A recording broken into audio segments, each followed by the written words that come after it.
Less than use करेंगे तो ये इस तरीके का एरो बन जाएगा। ठीक है, यदि हमें इमोजी बनाना है तो हम पहले कॉलन यूज़ करेंगे, जो कि कॉलन आपको कहाँ दिख रहा है, कीबोर्ड पर एल के बाजू में। ठीक है, फिर शिफ्ट के साथ ओपन ब्रैकेट यूज़ करेंगे तो इस तरीके की इमोजी बनेगी एंग्री वाली। फिर से हम कॉलन यूज़ करेंगे, कॉलन के बाद हम यहाँ पे क्लोज ब्रैकेट यूज़ करेंगे तो स्माइली बन जाएगी। ठीक है, फिर इसके बाद कॉलन यूज़ करेंगे और जो ये डैश दिख रहा है हम उसका यूज़ करेंगे तो ये सैड इमोजी बन जाएगी। ठीक है, अच्छा वो सैड है, अब जो ये तुम जो जानते ये नॉर्मल है। ठीक है, अब इसके बाद हम यहाँ पे एक थिंक एरो बनाना है तो हम क्या करेंगे, यहाँ पे 2 बार माइनस यूज़ करेंगे और यहाँ पे लेस यूज़ करेंगे तो ये थिंक एरो हो जाएगा।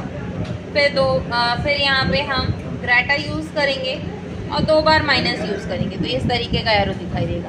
ठीक है, अगर हमें सिंबल चाहिए तो हम सिंबल ऑप्शन के ज़रिए सिंबल ले जाते हैं, लेकिन शॉर्टकट होना चाहिए हमारे पास तो शॉर्टकट हम यूज़ कर लेते हैं। जैसे हमने यहाँ 1 लिखा, 1 के बाद पॉइंट लगाया, ठीक है, और टैप की का यूज़ किया।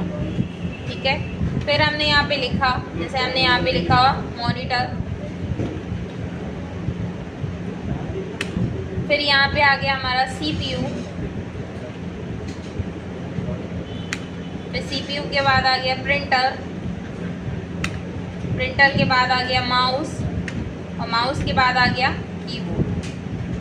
ठीक है, अब मान लो हमें यहाँ पे मॉनिटर के पार्ट्स लिखने हैं। ठीक है, अब मॉनिटर के पार्ट्स लिखने हैं तो हम एंटर करेंगे तो सेकंड नंबर इधर आ रहा है, लेकिन हमें मॉनिटर के प्रकारों को समझाना है तो हम क्या करेंगे, यहाँ पे टैप कर लेंगे। जैसे ही हम टैप करेंगे तो ये आ जाएगा, तो हम यहाँ पे क्या लिख देंगे, CRT मॉनिटर। ठीक है, LCD और LED। ठीक है, अब आप जब देखोगे, जब इसको एक ही पेज पे रखोगे तो आप देखोगे यहाँ पे हमने मॉनिटर के प्रकारों को समझाया था।